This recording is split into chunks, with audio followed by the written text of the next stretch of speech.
మూర్తిమత్వ అంచనా. మూర్తిమత్వ అంచనా, అసెస్మెంట్ ఆఫ్ పర్సనాలిటీ.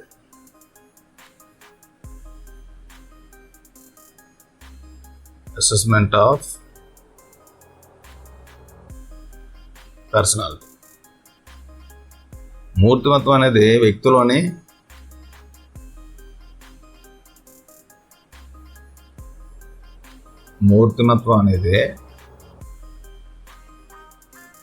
వ్యక్తిలోని సర్వలక్షణాల సముదాయం.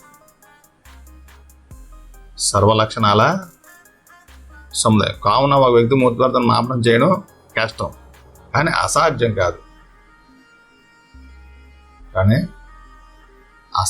కాదు. మూర్తిమత్వం ఏంటంటే గతిశీలమైనది, కావున నిరంతరం మార్పు చెందుతుంటుంది. మూర్తిమత్వం నిరంతరం మార్పు చెందుతూ ఉంటుంది. అందువల్ల మూర్తిమత్వం మాపనం చేయడం కన్నా అంచనా వేయవచ్చు.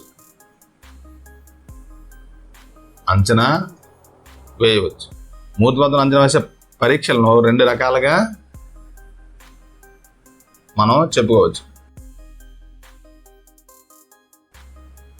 వర్గీకరించవచ్చు అన్నమాట. ఏంటి మూర్తిమత్వ పరీక్షలు అంటే? మూర్తిమత్వ పరీక్షలు 1 ప్రక్షేపణ పరీక్షలు, 2 ప్రక్షేపణం కాని పరీక్షలు.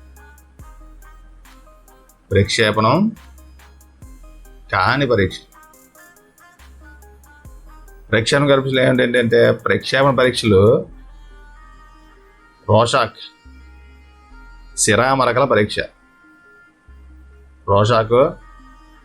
శిరామరలక పరీక్ష. ఇతివృత్త గ్రాహ్యక నికష. చిన్నపిల్లల ఇతివృత్త గ్రాహ్యక నికష. చిన్నపిల్లల ఇతివృత్త గ్రాహ్యక నికష. Symonds picture study test. Symonds picture study test.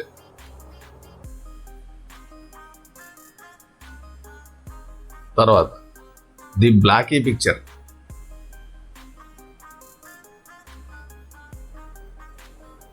తర్వాత పద సంసర్గ పరీక్ష.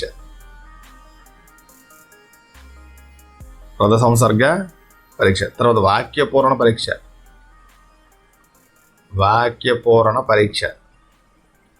కథాపూరణ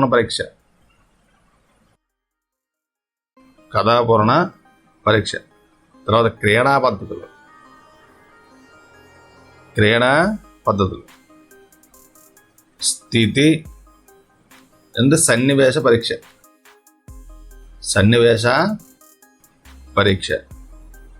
మనోప్రక్షేపక నాటిక.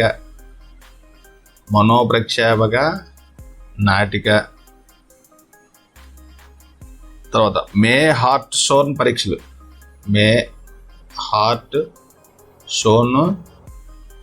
పరీక్షలు. తర్వాత ఏంటంటే OSS. ఇవన్నీ ఏంటంటే ప్రక్షేపణ పరీక్షలు, అంటే ప్రాజెక్టివ్ టెక్నిక్స్ అన్నమాట. తర్వాత ప్రక్షేపణం కాని పరీక్షలు ఏమిటంటే మూర్తిమత్వ శోధికలు. తర్వాత నిర్ధారణ మాపనలు. తర్వాత శోధన సూచికలు. జీవిత చరిత్రలు.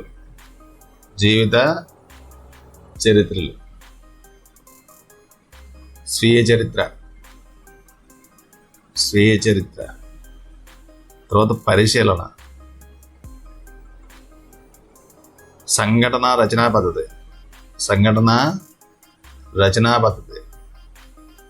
సాంఘిక మితి. ప్రశ్నావళి. తర్వాత వైఖరి మాపనం.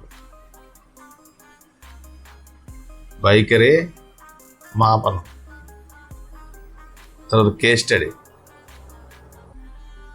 ప్రక్షేపణ పరీక్షలు అంటే ఏంటి చూద్దాం. ప్రక్షేపణ పరీక్షలు. ప్రక్షేపణం అనేది ఒక అచేతన ప్రక్రియ. ప్రక్షేపణం అనేది ఒక అచేతన ప్రక్రియ. ప్రక్షేపణం అనే పదాన్ని మొదటిసారిగా ఉపయోగించింది ఎవరు అంటే ఫ్రాయిడ్. ఈ పదాన్ని మొదటిసారిగా ఉపయోగించింది ఫ్రాయిడ్. ప్రక్షేపణ పరీక్షలు మూర్తిమత్వాన్ని అంచనా వేయడానికి ఉపయోగించిన వారు ఎవరు? మూర్తిమత్వాన్ని అంచనా వేయడానికి ప్రక్షేపణ పరీక్షలు ఉపయోగించిన వారు.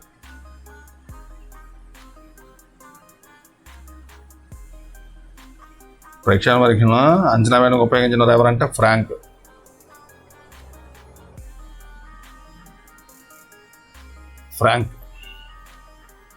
వ్యక్తి అచేతనమైన అంతర్గత లక్షణాలు తెలుసుకోవడానికి ఇది ఉపయోగపడుతుంది. వ్యక్తి తనలోని ఆలోచనలను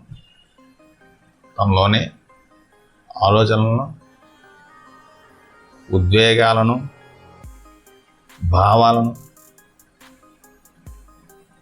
తన సమీపంలో ఉండే ఇతర వారి మీద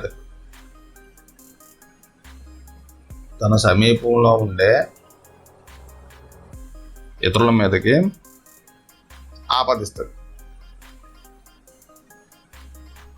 వ్యక్తి తనకు తెలియకుండానే తనలో లక్షణాంశాలు, అవసరాలు, ఘర్షణలు, ఇతర వస్తువులను కానీ వ్యక్తులకు కానీ ఆపాదించడాన్ని ఏమంటాం? ప్రక్షేపణం అంటారు. అంటే తనకు తెలియకుండానే వ్యక్తి తనలోని లక్షణాంశాలను, అవసరాలను, ఘర్షణలను ఇతర వస్తువులకు కానీ లేదంటే వ్యక్తులకు కానీ ఆపాదిస్తాడు. దీన్ని ఏమంటారు? ప్రక్షేపణం అంటారు. ప్రక్షేపణ పరీక్షల్లో ఉద్దీపనలు అస్పష్టంగా అర్థరహితంగా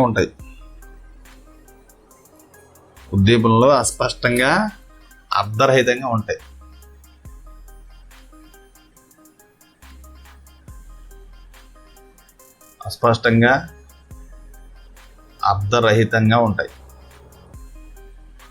ఉద్దీపనలు ఎంత ఎక్కువ అస్పష్టంగా ఉంటే ప్రతిస్పందనలు అంత బాగా వెలువడతాయి. ఎంత ఎక్కువ అస్పష్టంగా ఉంటే ప్రతిస్పందనలు అంత బాగా వెలువడతాయి. ఈ ప్రతిస్పందన ఆధారంగా వ్యక్తిలోని అంతర్గత లక్షణాలను అంచనా వేస్తారనమాట. అయితే ప్రక్షేప పరీక్షల్లో ప్రయోజకుడు తన ఊహాకల్పనలతో తనకు తానుగా వ్యక్తపరుచుకుంటాడు. ప్రక్షేపణ పరీక్షల్లో ప్రయోజకుడు తన ఊహాకల్పనలతో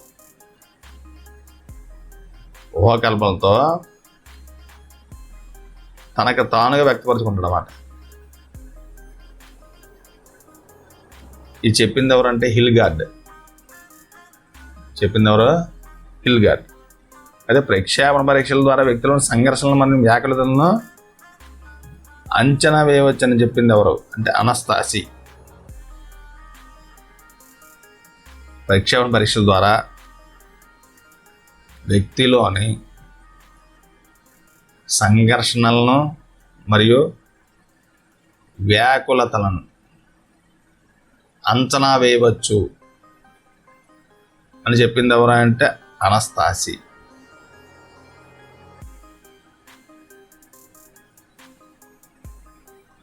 అయితే ముందు మనం ఏం చెప్పాలి? రోషాక్ శిరామరకల పరీక్ష.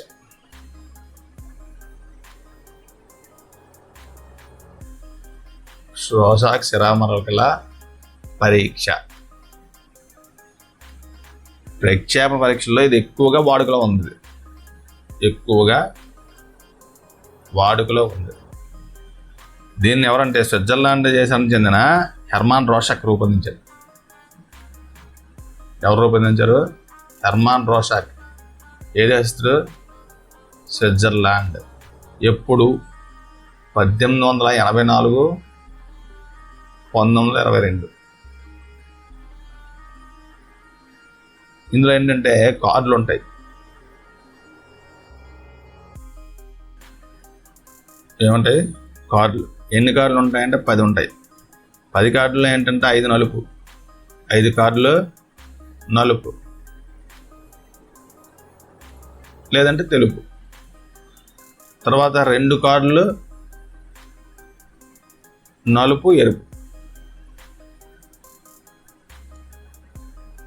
తర్వాత 3 కార్డులు బహురంగులు. 3 కార్డులు బహుళ రంగుల్లో ఉంటాయి. అయితే ప్రయోజ్యుడికి పరీక్ష ఉద్దేశం తెలియదు కదా. ప్రయోజ్యుడికి పరీక్ష ఉద్దేశం తెలియదు. కార్డులను ఒకదాని తర్వాత ఒకటి ఇచ్చి ప్రతిస్పందించమంటారు. ఇప్పుడు కార్డుని ఏ దిక్కు నుంచి చూడవచ్చు, కానీ దీనికి టైం అంటూ ఉండదు, కాల పరిమితి అంటూ లేదు. దీన్ని మూర్తిమత్వాన్ని 4 అంశాల ఆధారంగా గణన చేస్తారు. మూర్తిమత్వాన్ని 4 అంశాల ఆధారంగా గణన చేస్తారు. మొదటిది ఏంటంటే స్థానం. స్థానం ఏంటి? పూర్తి బొమ్మ. తర్వాత పెద్ద భాగం, తర్వాత చిన్న భాగం, తర్వాత ఖాళీ భాగం. దీన్ని ఎంత సూచిస్తారు అంటే డబ్ల్యూ. దీన్ని క్యాపిటల్ డీతో, చిన్న భాగం అంటే స్మాల్ డీతో సూచిస్తారు. ఖాళీ భాగం ఎస్. ఇది మొదటిది. రెండోది ఏంటంటే విషయం. విషయంలో ఏంటి? మానవ రూపం. దీన్ని ఎంతో హెచ్తో సూచిస్తారు. జంతు రూపం. దీన్ని ఏతో సూచిస్తారు. మానవ భాగం. దీన్ని హెచ్డి. జంతు భాగం. జంతు భాగం ఏడి. తర్వాత ప్రకృతి ఆకారాలు. ప్రకృతి ఆకారాలు, దృశ్యాలు, నదులు, పచ్చిక బయలు, ఇలాగనమాట.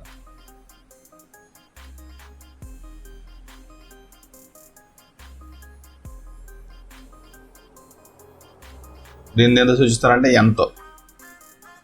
తర్వాత ప్రాణరహితమైనవి. ప్రాణరహితమైన వస్తువులు అనమాట. దీన్ని ఏదో సూచిస్తారంటే ఓతో సూచిస్తారు. తర్వాత నిర్ణాయకాలు.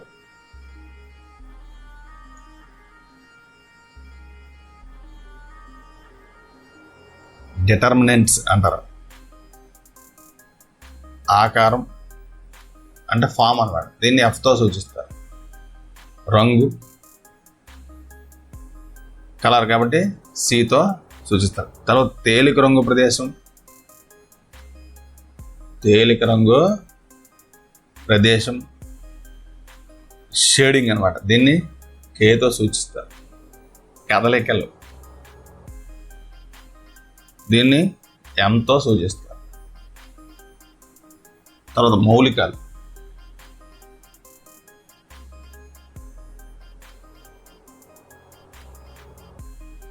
ఒరిజినాలిటీ అన్నమాట. అంటే సొంత అభిప్రాయాలు. సొంత అభిప్రాయాలు. తర్వాత సామాన్యంగా చెప్పే అభిప్రాయాలు.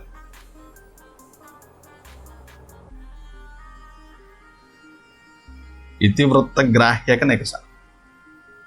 అదేంటి? ఇతివృత్త గ్రాహ్యక నికష.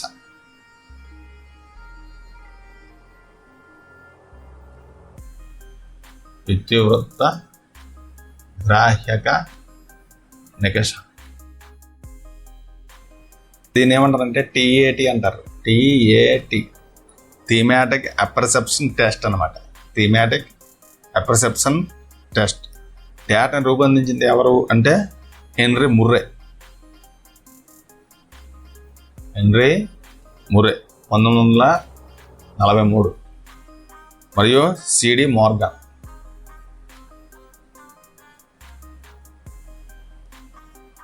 అయితే టీఏటీలోని మొత్తం ఏంటంటే దీర్ఘచతురస్రాకార కార్డుల సంఖ్య 30, మానవ రూప చిత్రాలు, 1 ఖాళీ కార్డు, 1 ఖాళీ కార్డు. 30 మానవ రూప చిత్రాల్లో 10 పురుషులు, 10 స్త్రీలు, ఎవరికైనా 10 ఇలా ఇస్తారన్నమాట. అయితే టీఏటీలోనే ఒక వ్యక్తి ఇచ్చే గరిష్ట కార్డుల సంఖ్య అంటే 20. ఒక వ్యక్తికి ఇచ్చే గరిష్ట కార్డుల సంఖ్య ఎన్ని? 20. 20 చిత్రంలో కార్డులు ఇస్తారు, ప్లస్ 1 ఖాళీ కార్డు ఇస్తారు.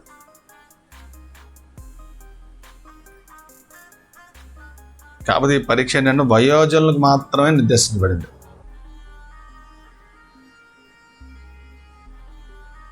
థీమా అంటే కథ. థీమా అంటే ఏంటి? కథ. అపర్సెప్షన్ అంటే సూక్ష్మంగా గ్రహించడం.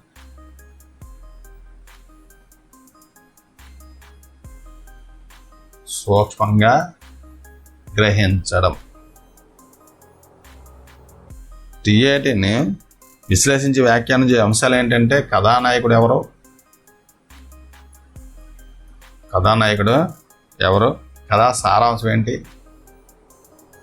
తర్వాత కథా పరిమాణం ఏంటి. చిన్నపిల్లల ఇతివృత్త గ్రాహ్యక నికష,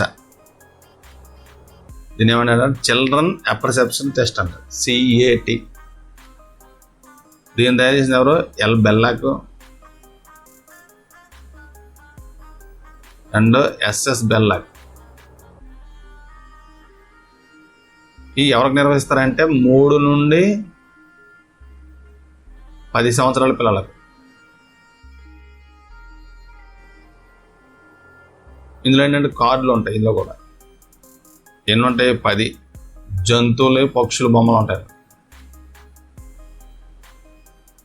కార్డులను పిల్లలకు వరుస క్రమంలో ఇచ్చినప్పుడు వారి భావాలను కథ రూపంలో వ్యక్తపరచాలి. వారి భావాలను కథల రూపంలో వ్యక్తపరచాలి. తర్వాత పద సంసర్గ పరీక్ష.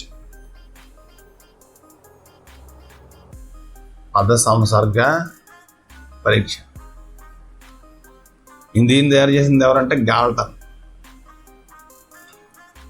మొట్టమొదటి ఉపయోగించింది గాల్టన్ తయారు చేసింది. ఉపయోగించినది ఎవరంటే కెంట్ అండ్ రోషనాఫ్. ప్రక్షేపణ పరీక్షల్లో పురాతనమైంది ఇది. ఈ పరీక్షల్లో కొన్ని తటస్థ పదాలను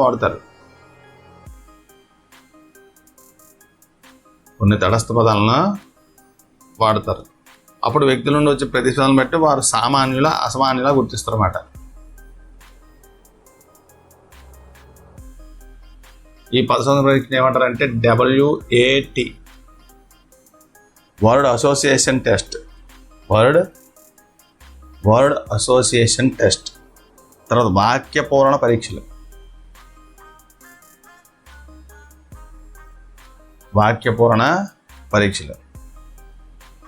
SCT, సెంటెన్స్ కంప్లీషన్ టెస్ట్లు అన్నమాట. ఇదేంటంటే వాక్యము చివరి భాగంలో ఖాళీ వచ్చే విధంగా వాక్యాలు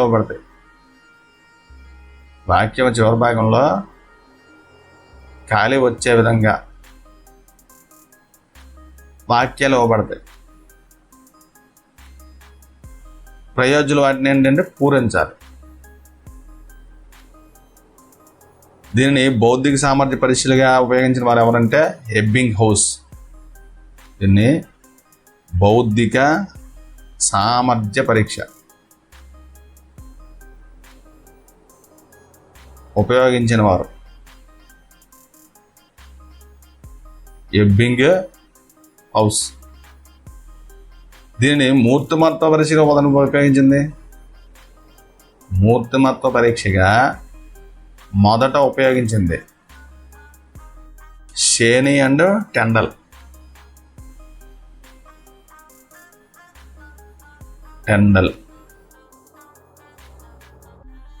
వీటి ద్వారా పిల్లల అవసరాలు, వైఖరులు, ప్రేరణలు మొదలను తెలుసుకోవచ్చు. పిల్లల యొక్క అవసరాలు, ప్రేరణలు, వైఖరులు మొదలైనవి తెలుసుకోవచ్చు. ఇవి విషమయోజనాన్ని తెలుసుకోవడానికి ఉపయోగపడతాయి. విషమయోజనాన్ని తెలుసుకోవడానికి ఉపయోగపడతాయి. ఇందులో ఎగ్జాంపుల్ ఏంటంటే the Rhodes sentence completion test,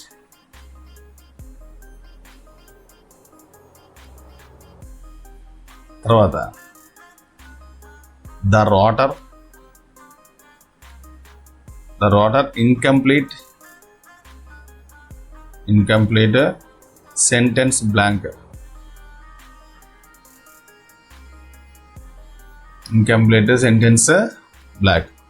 తర్వాత సన్నివేశ స్థితి పరిస్థితాత్మక పరీక్ష.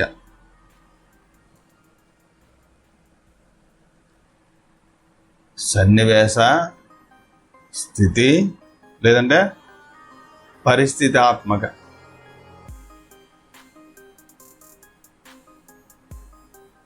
పరీక్ష. అంటే సిచ్యువేషన్ టెస్ట్ అన్నమాట. ముందుగా ఏర్పాటు చేసిన సన్నివేశాల్లో ప్రయోజనం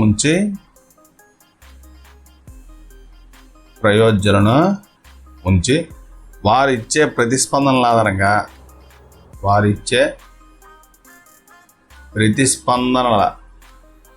ఆధారంగా మూర్తిమత్వాన్ని అంచనా వేసే పరీక్షలు. ఇవి ఏంటంటే ఇటీవల రూపొందించిన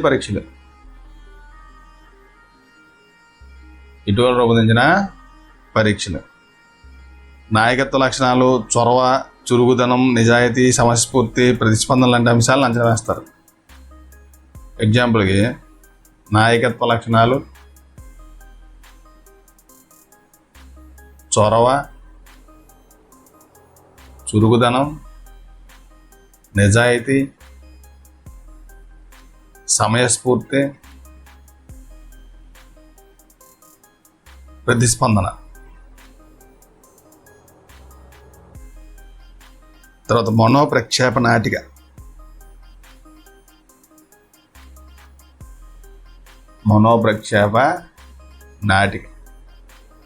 ఇది ఏంటంటే చికిత్సా పద్ధతిలో ఒక భాగం అన్నమాట.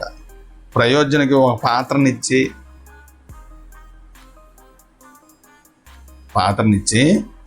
ఆ పాత్రలో నటింపజేయడం ప్రధానం. ఇక్కడ నటింపజేయడం ద్వారా ఏం చేస్తారు? మూర్తిమత్వాన్ని అంచనా వేస్తారు. తర్వాత OSS అంటే office of strategic service test అనమాట. రెండో ప్రపంచ యుద్ధ సమయంలో స్త్రీ పురుషుల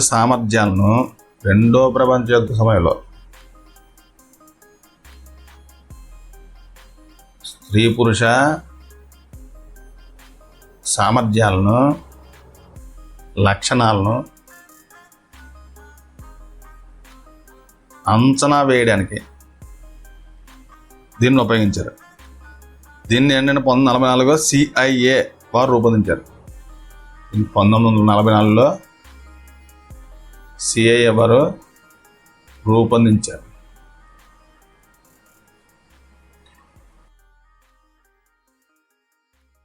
మే హార్ట్ షోర్న్ పరీక్షలు, మే హార్ట్ షోర్న్ పరీక్షలు సన్నివేశ పరీక్షల్లో ముఖ్యమైనవి. సన్నివేశ పరీక్షల్లో ముఖ్యమైనది. ఇక్కడ వ్యక్తిని ఒక పరిస్థితిలో ఉంచి అతనిలో నిజాయితీని, ఓర్పును, సహకారాన్ని మొదలైన మూర్తిమత్వ లక్షణాలను పరోక్షంగా మాపనం చేస్తారు. తర్వాత క్రీడా పద్ధతి, ఇది పిల్లలకు ఉపయోగించే పద్ధతి. బొమ్మలు ఇచ్చి వారు ఆడుకునే పద్ధతిని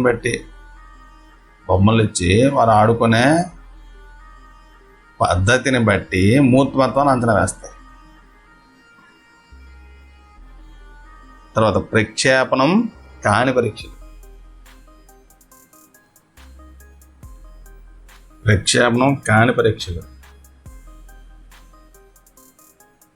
దీనిలో ఏంటంటే ఫస్ట్ మూర్తిమత్వ శోధికలు.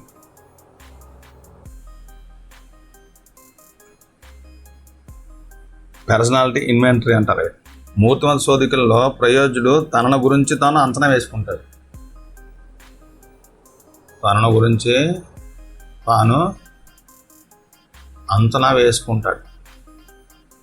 అదే మూర్తిమత్వ శోధికలు ప్రశ్నావళి మాదిరిగానే ఉంటాయి. ఇవి ప్రశ్నావళి మాదిరిగానే ఉంటాయి. ప్రశ్నావళిని దేనికైనా ఉపయోగించవచ్చు, కానీ శోధికలను మూర్తిమత్వాన్ని మాత్రమే అంచనా వేయడానికి ఉపయోగిస్తారు. శోధికలను ఏంటంటే మూర్తిమత్వాన్ని మాత్రమే అంచనా వేయడానికి మాత్రం ఉపయోగిస్తారు, కానీ ప్రశ్నావళిని అన్నిటికీ వాడవచ్చు. మూర్తిమత్వ శోధికల్లో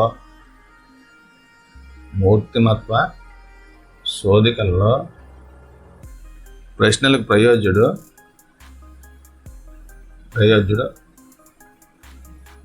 ఎస్ అని కానీ, నో అని కానీ, లేదంటే ట్రూ, ఫాల్స్, లేదంటే కాంట్, ఇలా జవాబుల ద్వారా ప్రతిస్పందిస్తారు.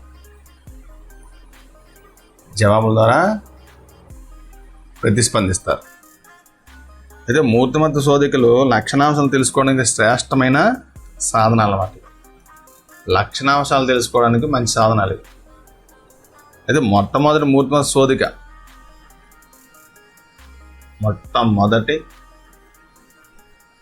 మూర్తిమత్వ శోధిక వుడ్వర్త్ పర్సనల్ డేటా షీట్ అనమాట. వుడ్వర్త్ పర్సనల్ డేటా షీట్ అంటే ఇది ఏంటంటే ఎగ్జాంపుల్, నీకు నిద్ర పడుతుందా, నీకు పీడకలు వస్తాయా, ఇలాంటివి అన్నమాట. తర్వాత బెల్ సర్దుబాటు శోధిక. ఇందులో ఏంటంటే బెల్ సర్దుబాటు శోధిక. ఈ శోధికలో అంశాలు ఏంటంటే గృహ, ఆరోగ్య, సాంఘిక, ఉద్వేగ మొదలైన సర్దుబాటుకు సంబంధించిన ఉంటాయి.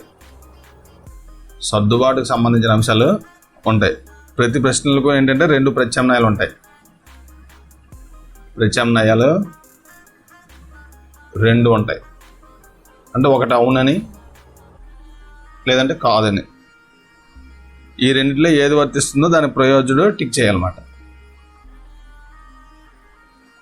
నీకు ఎప్పుడు తలనొప్పి అనిపిస్తుంది అంటే అవును, కాదు, అలా చెప్పాలి, టిక్ చేయాలి. తర్వాత ది మిన్నిసోటా మల్టీఫేసిక్ పర్సనాలిటీ ఇన్వెంటరీ.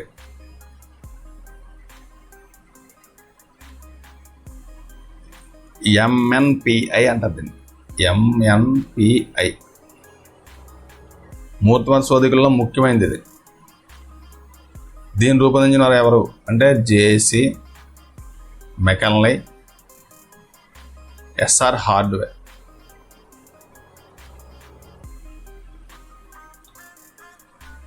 ఎక్కడంటే మిన్నిసోటా మెడికల్ స్కూల్ అన్నమాట, USA.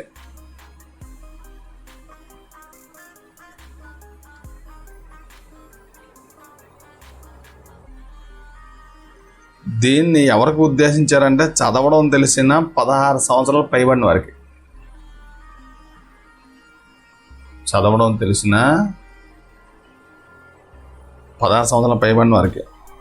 అది దీనిలో ప్రవచనాల సంఖ్య చూస్తే దీనిలో ప్రవచనాల సంఖ్య 550, 26 శీర్షికలు, 10 వర్గాలు. 550, 26 శీర్షికలు.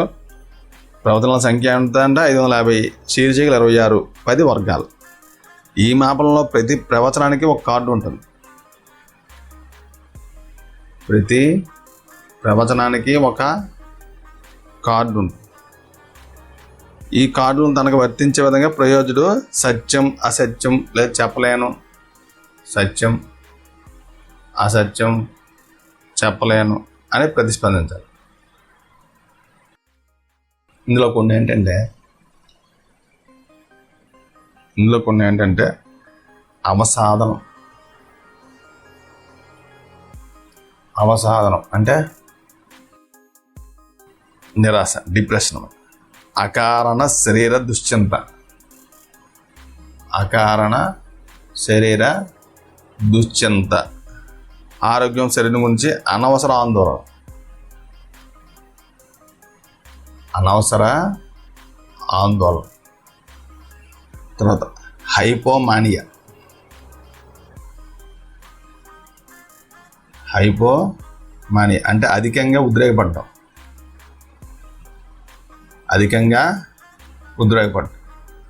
తర్వాత స్క్రీజోఫ్రీనియా,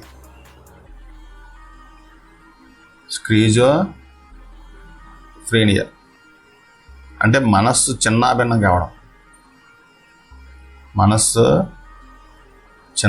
కావడం, అంటే ఆధారం లేని ఊహలు. తర్వాత సాంఘిక అంతరం అంటే సంఘానికి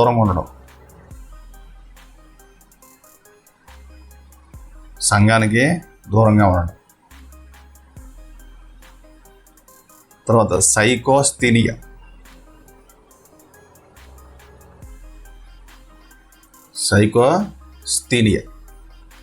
అంటే అర్ధరహితమైన పనులు పదే దృఢంగా చేయడం,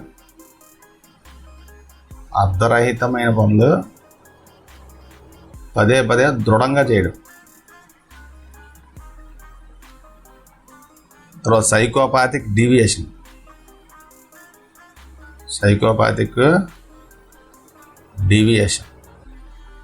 అంటే సంఘ వ్యతిరేక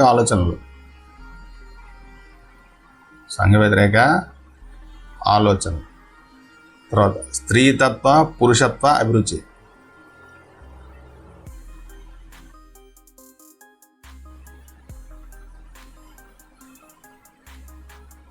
అంటే స్త్రీ పురుషుల్లో భావోద్రేక వ్యక్తీకరణ,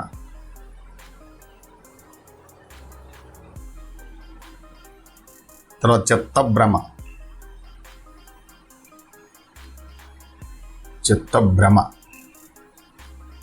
అంటే అధిక అనుమానాలు,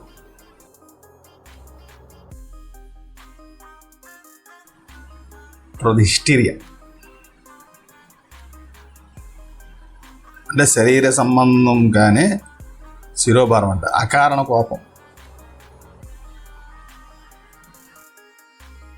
నెక్స్ట్ ఏంటంటే నిర్ధారణ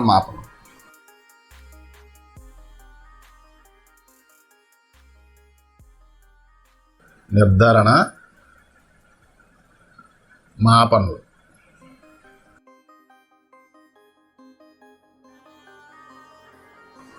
ఒక లక్షణం ఒక వ్యక్తిలో ఏ స్థాయిలో ఉందో తెలుసుకోవడానికి ఉపయోగపడతాయి. ఒక లక్షణం ఒక వ్యక్తిలో ఏ స్థాయిలో ఉందో తెలుసుకోవడానికి ఉపయోగపడుతుంది. వ్యక్తిలోని లక్షణాంశాలు తెలుసుకోవడానికి ఉపయోగపడతాయి అన్నమాట. ఉదాహరణ ఏంటంటే నాయకత్వం, తర్వాత భావోద్వేగ సమతుల్యత, సహకార భావం, నమ్మకం మొదలైనవి. నిర్ధారణ మాపనలు ఏంటంటే 2 రకాలు. నిర్ధారణ మాపనలు 2 రకాలు. స్వీయ నిర్ధారణ మాపనలు,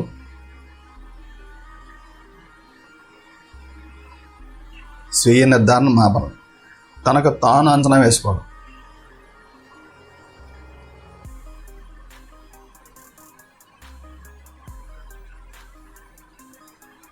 ఇతరులు నిర్ధారణ చేసేది. ఇతరులు నిర్ధారణ చేసేది.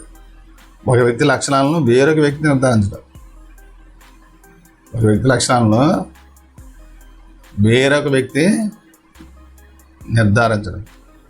నిర్ధారణ మాపనం సక్రమంగా నిర్వహించడానికి ఫ్రీమాన్ సూచించిన సూచనలు ఉన్నాయి.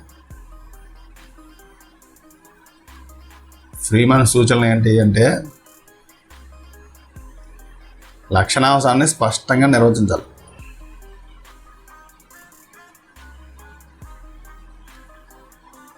లక్షణాంశాన్ని స్పష్టంగా నిర్వచించాలి.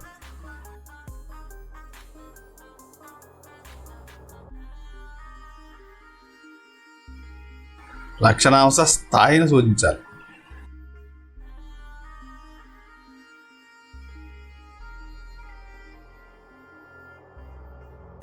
అంటే ఇక్కడ ఏంటంటే 3, 5, 7 ఇలా అనమాట. ఇప్పుడు 3 పాయింట్ల స్కేల్ అనుకోండి. ఏంటి గుడ్, యావరేజ్, పూరు ఇలాగనమాట. ఈ విధంగా మనం పాయింట్ స్కేల్ అన్నమాట.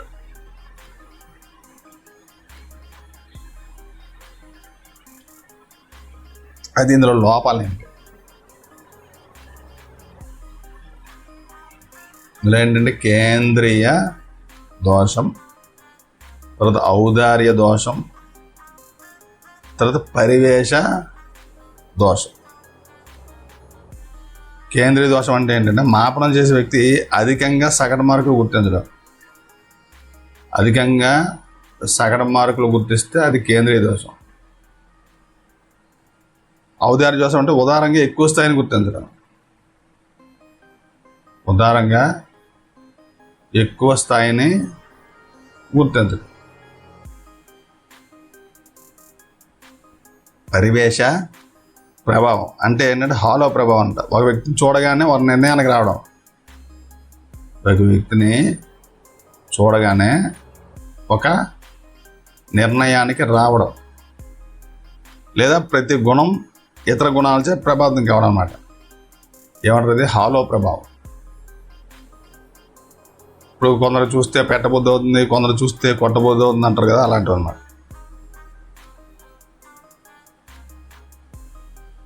గత పరీక్షల్లో ఎక్కువ మార్కులు వచ్చాయని ప్రస్తుత పరీక్షలో కూడా ఎక్కువ మార్కులు వేయడం, ఇది కూడా ఒక రకంగా హాలో ప్రభావం అన్నమాట. కొన్ని వాడుకల్లో ఉన్న నిర్ధారణ మాపనలు ఏంటంటే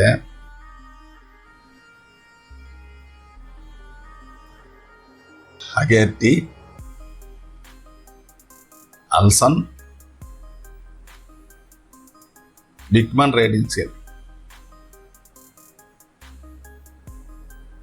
బిక్మన్ రేటింగ్ స్కేల్ అంటే నర్సరీ నుండి హై స్కూల్ వరకు. ఇది నర్సరీ నుండి హై స్కూల్ వరకు. Haggerty, Olson, Wickman rating scale.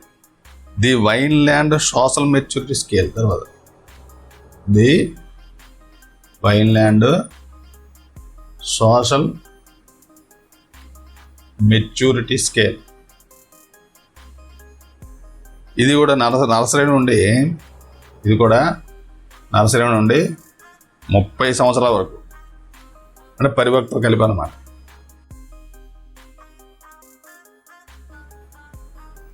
తర్వాత ఏంటంటే the Vuitton burner. The Vuitton burner psychiatric rating scale. Psychiatric rating scale. ఇది 52 మానసిక వ్యాధులు. 52 మానసిక వ్యాధులు, 9 వర్గాలు. తర్వాత the feels parent behaviour scale. The feels parent behaviour scale.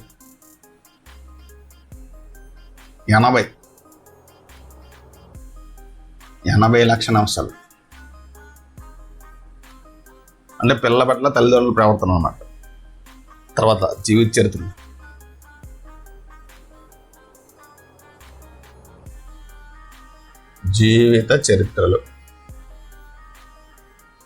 ఒక వ్యక్తి బాగా తెలిసినటువంటి వేరొకరు బాగా సన్నిహితంగా ఉన్నవారు రాసేదే జీవిత చరిత్ర.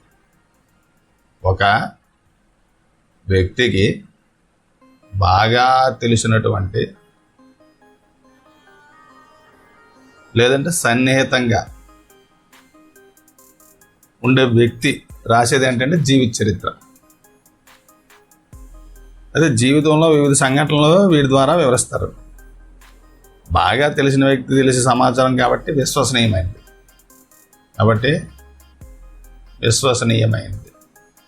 తర్వాత సాంఘిక మితి.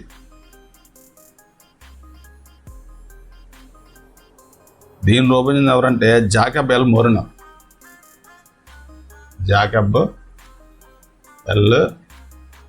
మొరినో.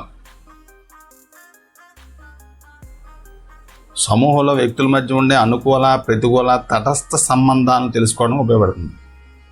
సమూహంలోని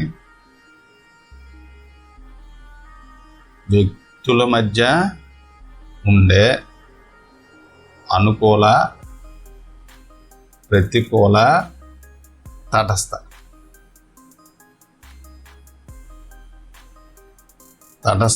సంబంధాలను తెలుసుకోవడం ఉపయోగపడుతుంది.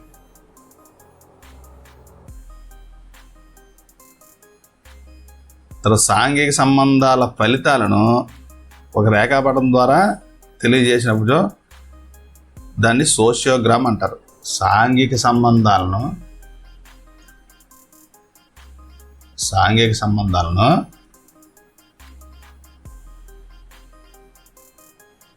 సాంఘిక సంబంధాల ఫలితాలను ఒక రేఖాపటం ద్వారా తెలియజేస్తే దాన్ని ఏమంటారు? సోషియోగ్రామ్ అంటారు. సమూహంలో ఎక్కువ మంది చేత ఇష్టపడే వ్యక్తిని ఏమంటారంటే తార. సమూహంలో ఎక్కువ మంది చేత ఇష్టపడే వ్యక్తి ఎవరు? స్టార్. సమూహంలో ఎక్కువ మంది చేత వ్యతిరేకించబడే వ్యక్తి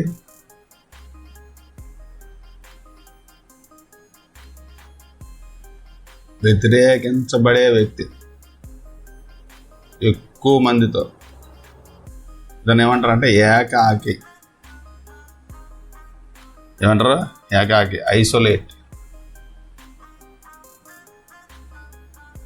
అనుకూల సంబంధాలను బాణం గుర్తును, వ్యతిరేక సంబంధాలను చుక్కల గుర్తును సూచిస్తారు. అనుకూల సంబంధాలను బాణం గుర్తు, వ్యతిరేక సంబంధాలను చుక్కల గుర్తుగా సూచిస్తారు. అంటే ఇప్పుడు ఏరో పెట్టి బి పెట్టారు అనుకోండి, అప్పుడు ఏ అనే వ్యక్తి బిని ఇష్టపడుతున్నాడని అర్థం. ఏ 2 పెడితే ఏ మరియు బి పరస్పరం ఇష్టపడుతున్నారు అర్థం. తర్వాత ఏ చుక్కలు పెట్టి బి పెడితే ఏ అనే వ్యక్తి బిని వ్యతిరేకిస్తున్నాడు. తర్వాత మామూలు ఏ డాష్ బి పెడితే ఏ మరియు బి అనే వ్యక్తుల మధ్య ఎలాంటి సంబంధాలు లేవు.